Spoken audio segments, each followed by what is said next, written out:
Salam sidang jemaat Tuhan yang terkasih.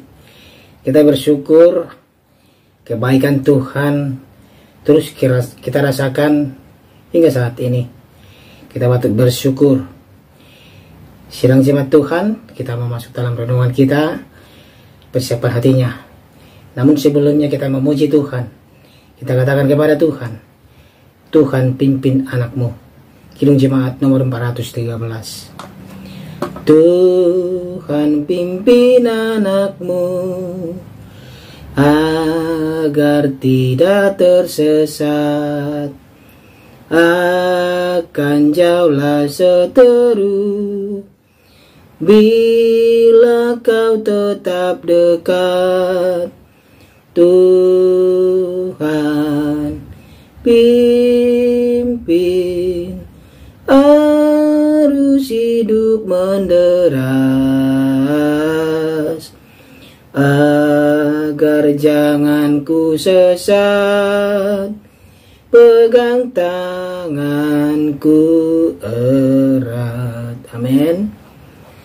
Firman Tuhan untuk hari ini dari kitab Daniel pasal 11 ayat 36 sampai 45 dan Daniel pasal 12 ayat 1 sampai yang keempat. Demikian firman Tuhan. Raja itu akan berbuat sekehendak hati. Ia akan meninggikan dan membesarkan dirinya terhadap setiap Allah, juga terhadap Allah yang mengatasi segala Allah. Ia akan mengucapkan kata-kata yang tak senonoh sama sekali, dan ia akan beruntung sampai akhir murka itu, sebab apa yang telah ditetapkan akan terjadi.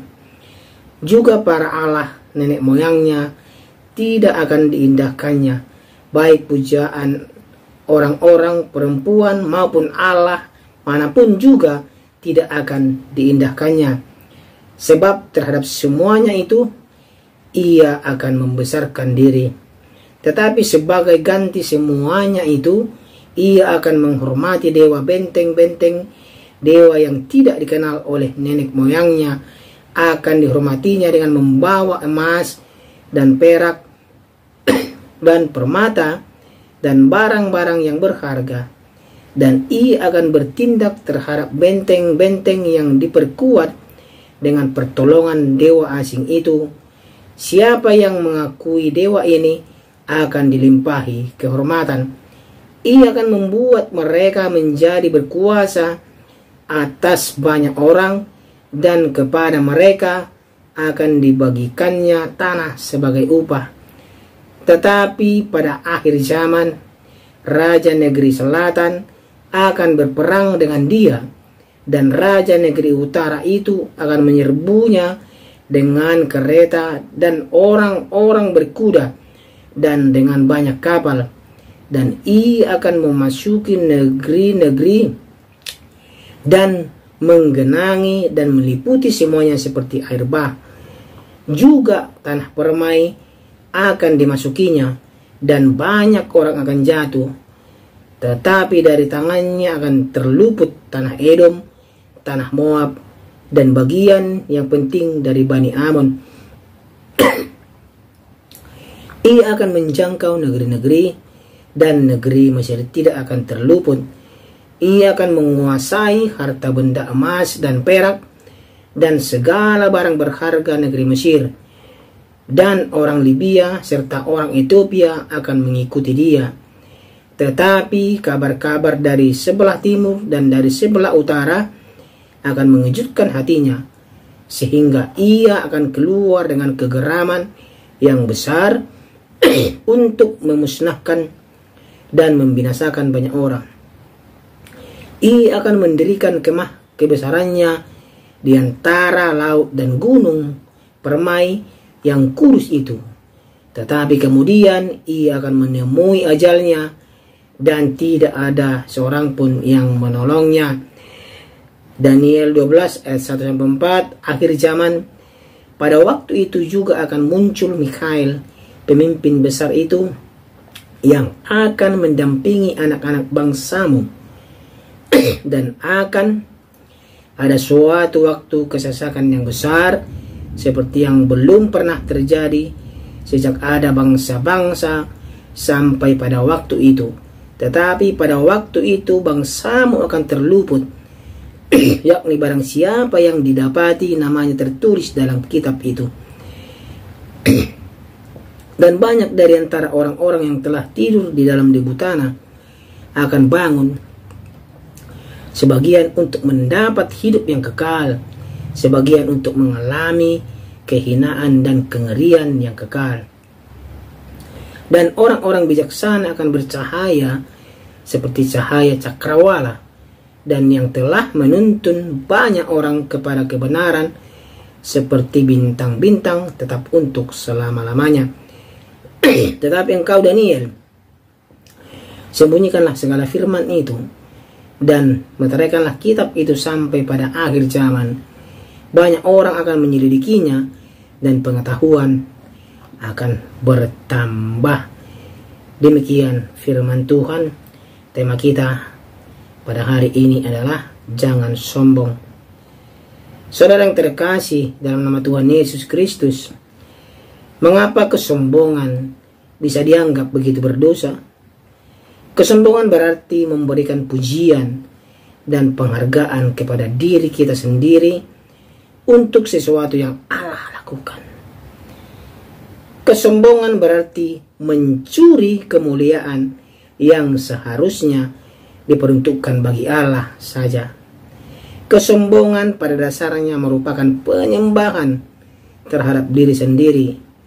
Apapun yang kita capai di dunia ini tidak akan mungkin terjadi jika bukan Allah yang memampukan dan memelihara kita. Saudara yang terkasih, begitu juga yang terjadi pada Raja Negeri Utara, terkenal dengan kesombongannya. Ia tinggi hati terhadap manusia dan Allah. Sesembahan leluhurnya pun dia tidak dikenalnya. Ia juga memandang rendah Allah Israel yang kudus. Ambisinya adalah menjadi Allah dan disembah oleh manusia. Dia sangat berambisi sekali, Raja Negeri Utara. Di tengah kegilaannya itu, Raja Negeri Utara, ia memutuskan kelangsungan tradisi leluhurnya dan menciptakan tradisi baru, yaitu memuja para dewa benteng-benteng. Ia mengiming-imingi orang-orang, dia menjanjikan kepada orang-orang dengan harta dan kekuasaan agar mau menyembah dewa sesembahannya. Dia banyak memberikan tawaran-tawaran kepada orang agar orang itu mau menyembah dewa sesembahannya. Sebenarnya ia menghormati dewa asing untuk keuntungannya sendiri, yaitu sebuah strategi untuk bisa menjara tempat peribadatan dewa-dewa asing milik orang lain. Pada akhir zaman nanti, seorang terkasih, Raja Negeri Selatan akan berperang dengan Raja Negeri Utara. Daniel merekam berbagai peristiwa peperangan antara kerajaan utara dan selatan sebagai akhir zaman, seorang terkasih. Akhir zaman berarti akhir hidup kematian bagi para raja kerajaan utara. Seorang terkasih, sebelum berakhirnya kehidupan Raja Negeri Utara yang sombong itu, ia disebut seorang yang mampu menaklukkan banyak bangsa, termasuk kerajaan Mesir. Seorang terkasih, harta benda, emas dan perak dari Mesir, Libya, serta Ethiopia, semuanya itu dirampas dan diangkut ke negerinya. Dia sangat berkuasa, sangat kuat. Menjelang hidupnya, Raja Negeri Utara mendirikan kemah kebesarannya di Gunung Permai yang kudus. Gunung itu adalah Sion. Rupanya di Sion ia tidak menyembah Allah karena ia meyakini dan mengangkat derajat dirinya sebagai Allah. Dia menganggap dirinya Allah. Luar biasa sedang jemaat Tuhan. Akibatnya akhirnya ia meninggal karena penyakit mematikan, dan tidak ada seorang pun yang menolongnya karena kesombongannya. terkasih.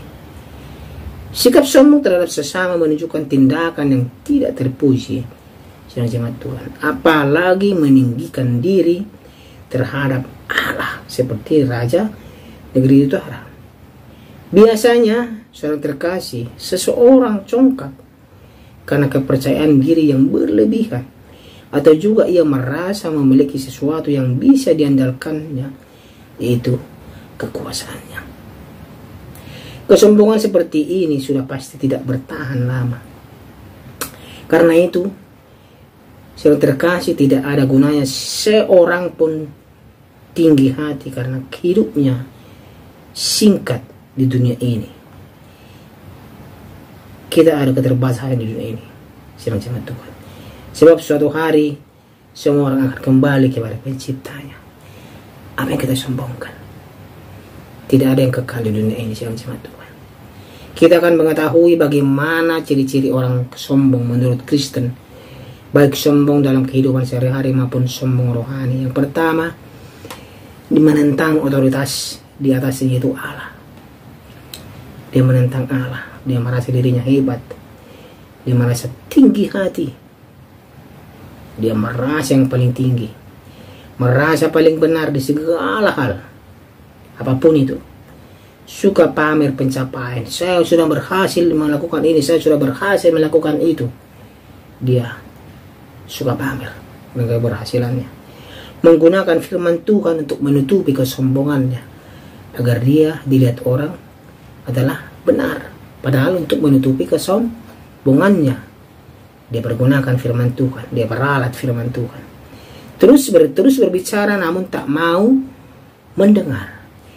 Dia hanya mau memerintah saja. Dia hanya mau, kemauan dia harus dituruti. Tapi dia tidak mau mendengarkan orang lain. Egois namanya. Itulah sombong dia. Dekat dengan rendah diri. Dia tidak mau merendahkan dirinya bagaimanapun. Dan berpura-pura rendah hati. Dia ada kepura-puraan. Jadi inilah ciri-ciri dari orang sombong. Mari jemaat Tuhan, saya akan percaya kriteria-kriteria ini tidak ada dalam kehidupan kita. Amin. Mari